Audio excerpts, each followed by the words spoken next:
আসসালামু আলাইকুম প্রিয় খামারি ভাই ও বোনেরা, আশা করি সকলে ভালো আছেন। আজকে আপনাদের জন্য নতুন একটা ভিডিও করলাম। সেটা হচ্ছে কীভাবে সোনালী মুরগির বাচ্চার বোর্ডিং করবেন। এটা অনেক নতুন খামারি আছে, জানে না, তাদেরকে বোঝানোর জন্য একটা ভিডিও করতেছি। যে খামার করার আগে প্রথমে জানতে হবে তার কীভাবে মুরগি পালতে হবে। কারণ আমরা নতুন খামার যারাই করি অনেকে আগে প্রশিক্ষণ দেয় না, তাই সর্বপ্রথম আমাদের একটা প্রশিক্ষণ নেওয়া অবশ্যই জরুরি দরকার। কারণ প্রশিক্ষণ না নিলে খামারি কখনোই মুরগি পালতে পারবে না, বিভিন্ন সমস্যা হবে। এবং বোর্ডিং যদি ভালো না হয়, বাচ্চাও কখনো ভালোভাবে থাকবে না এবং বাচ্চা বড় হবে না, বিভিন্ন ধরনের সমস্যা দেখা দেবে। এই ক্ষেত্রে আমরা আগে বোর্ডিং সম্বন্ধে জানব, বোর্ডিংটা কীভাবে করব। কারণ যখন বোর্ডিং করব তখন প্রথমে আমাদের যে পরিমাণ বাচ্চা আমরা খামারে উঠাবো সেই অনুপাতে আমাদের ওই বোর্ডিংটা করতে হবে আর কি। আর বোর্ডিং করার আগে আমাদের সর্বপ্রথম যে কাজ করতে হবে, বোর্ডিংয়ে অবশ্যই তুষ ব্যবহার করতে হবে। কারণ তুষ কাঠের গুঁড়া ব্যবহার করলে কিন্তু মুরগির পায়খানাজনিত সমস্যা দেখা যায়। সেক্ষেত্রে মুরগির বিভিন্ন সমস্যা হয়, খাবার হজম হয় না, কাঠের গুঁড়ায় বিভিন্ন রোগ দেখা যায়, তাতে মুরগির ক্ষতি হয়। এই জন্য আমরা অবশ্যই তুষ ব্যবহার করব খামারে। আর একটা বিষয় হচ্ছে, যেটা আমরা যে পরিমাণ বাচ্চা উঠাবো সেই পরিমাণে কিন্তু বোর্ডিংয়ের জায়গা দিতে হবে। জায়গা কম বেশি হলে কিন্তু বাচ্চার সমস্যা।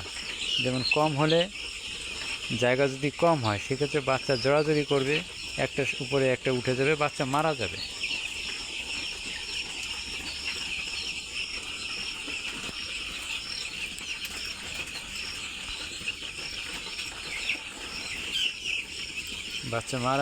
এক্ষেত্রে কিন্তু সমস্যা বেশি দেখা যাবে।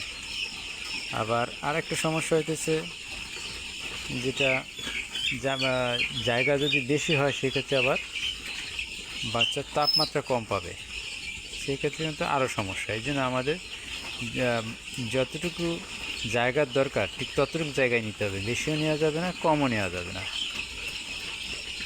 আর অবশ্যই বাচ্চা বোর্ডিংয়ে ছাড়ার আগে পানির পাত্র দিবেন।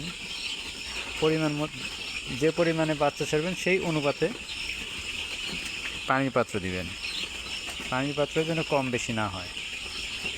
আর একটা বিষয় জানার খুবই জরুরি দরকার, পানি দেওয়ার পরে অন্ততপক্ষে 20 মিনিট পরে আমরা যেন বাচ্চাকে খাবার দিই।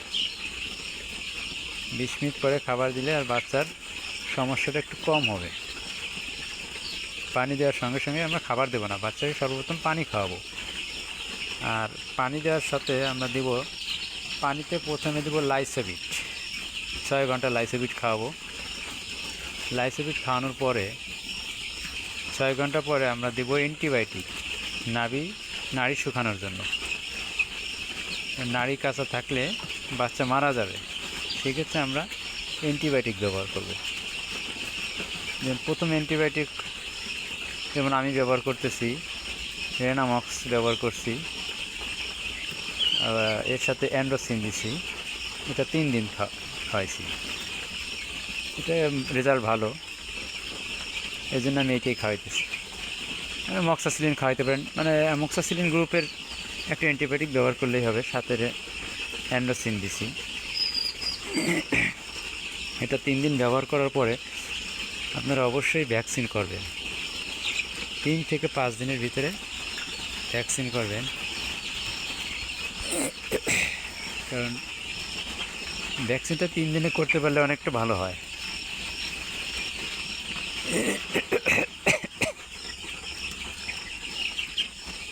3 দিনে করার পরে ভ্যাকসিন করার আগেও লাইসোবিট খাওয়াবেন এবং পরে লাইসোবিট খাওয়াবেন।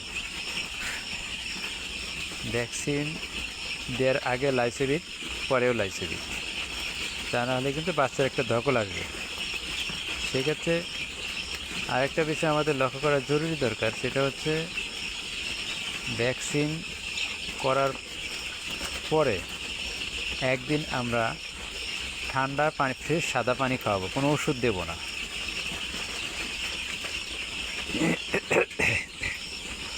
এরপরে আমরা থায়াবিন গ্রুপের যে কোনো ওষুধ খাওয়াবো, যাতে বাচ্চা প্রতিবন্ধী না হয়, প্যারালাইজড না হয়। আর একটা বিষয় হচ্ছে যেটা সোনালী মুরগির একটু একটু বেশি হয়, যেমন প্যারালাইজটা একটু বেশি হয়, এই জন্য আমরা থায়াবিনটা খুব জরুরিভাবে খাবো। অনেক সময় দেখা যায় যে বাচ্চা বোর্ডিংয়ে অ্যান্টিবায়োটিক ব্যবহার করার পরেও বাচ্চার মর্টালিটিটা বেশি। সেই ক্ষেত্রে আমরা নবফ্লোর বা এমফ্লোর এই গ্রুপের কোনো ওষুধ, ফ্লোরোফেনিক যেটাকে বলি আমরা, এই গ্রুপের যে কোনো একটা ওষুধ ব্যবহার করব। এর সাথে পালমো কেয়ার দেবো, যাতে বাচ্চার কোনো ঠান্ডা না থাকে। এই গ্রুপের ওষুধ দিব। 6 দিনে 3 দিনে একটা ভ্যাকসিন করব, আবার 5 দিন পরে আর একটা ভ্যাকসিন করব। 8 দিনের মাথায় বা 9 দিনের মাথায় গাম্বুরা ভ্যাকসিন করব। করার পরে আমরা ওই ভ্যাকসিন যে নিয়মে করতে হবে, যে খাবার আগেও লাইসিভিট, পরেও লাইসিভিট। এরপরে আমরা আবার সাদা পানি দেব।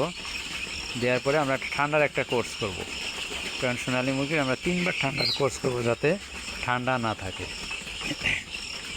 কারণ মুরগির মেইন রোগী হচ্ছে ঠান্ডা।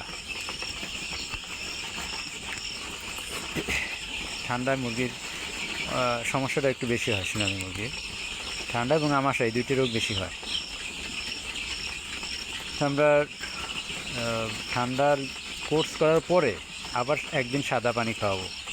তারপরে আমরা আবার আমাশার ডোজ করব। তো আমাশার ডোজ কীভাবে করব, এই নিয়মটা আমি পরবর্তী ভিডিওতে আবার আপনাদের দেখাবো। আজকে এ পর্যন্তই। সকলেই ভালো থাকবেন। আল্লাহ হাফেজ।